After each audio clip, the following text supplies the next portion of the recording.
Greetings to everyone in YouTube land. It's time to take a quick look at weeks 21 through 25 of the 2014-2015 Palm Coast Lanes Friday Night Mixed.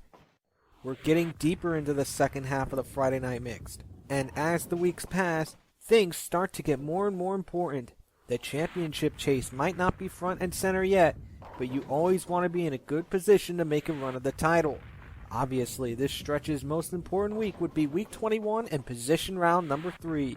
One major league occurrence happened in this stretch as well. So without further ado, let's take a look at what happened.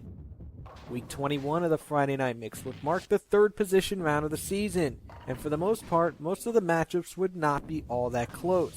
The closest finish would be in the matchup between the Alley Cats and Joe's Aces, a battle that Dog Wolk and the Alley Cats would take 5 and total wood by just 8 pins here. The Sandbaggers would take 4 from the Steelers in a battle where Marty Webb would say no to losing all 7. Up Your Alley has been extremely inconsistent, taking or losing all 7 in the past 5 weeks, and the 5 Stars will be nearly as inconsistent in taking 2 or 5 in the past 10 weeks. Guys and Dolls have continued to struggle, this time losing to the L's and C's, and the same could be said for Forget About It. Lastly, Highly Medicated had their lead over last place evaporate and getting blown out by Section 8. Will the close matchups return? Week 22 of the Friday Night Mix would not feature much in the way of big scoring, and for Forget About It, it couldn't be more true.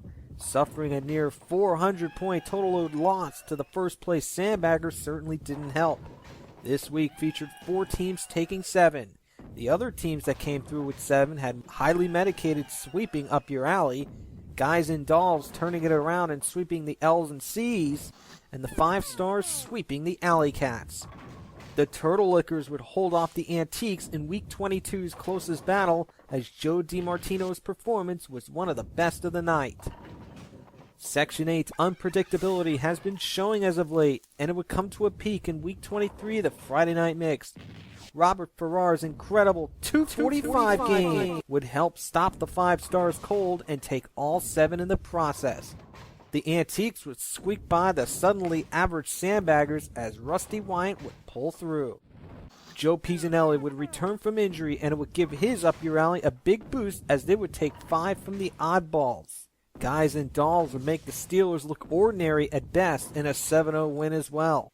Highly Medicated has not looked as good in this stretch as they've looked in weeks 11 through 20, and a loss to the Alley Cats certainly didn't help their cause. At least there was something to look forward to in week 24. Scoring would be all over the place in week 24 of the Friday Night Mixed, but one bowler's dream would become a reality. Bowling a perfect game takes great skill, great determination, nerves of steel, and a few lucky breaks along the way. Chris Warren would enter the 10th frame with the front 9, looking to pull off what few in the Friday Night Mixed have ever done. And this is how it turned out.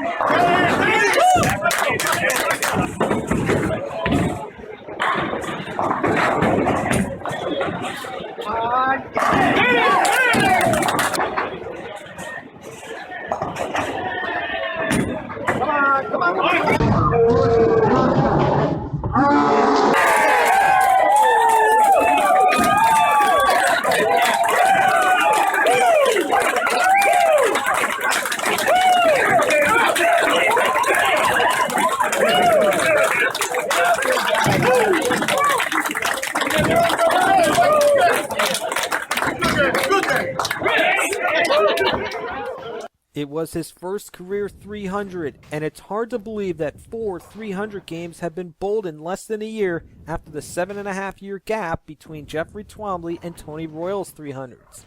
And what's even more unbelievable, the Oddballs have had both 300s bowled this season against them. Anyways, Section 8 would take 5 from the Oddballs with the help of Chris Barnes' 300.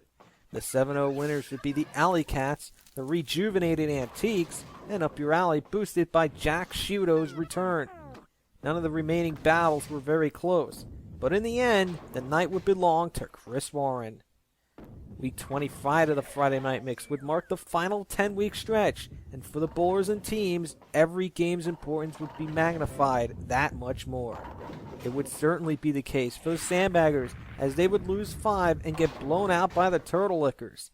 The Steelers would easily handle Joe's aces in taking all 7, gaining the lead in the process. It would be the first lead change since Week 8. The Oddballs, assisted by Sandra Berry's awesome 244 game, would sweep Guys and Dolls, while the Antiques would knock off Section 8. The closest battle featured Highly Medicated against Forget About It. Daniel Miller's 241 would fall short, and Forget About It would have their best week in a very long time. Looking at the difference between first and last, think of how different things could be if 10 close wins or losses for each team went the other way. And that'll do it for the 5th 5-week stretch that was in the Friday Night Mixed, and I'll do another summary 5 weeks from now. And until then, so long for now.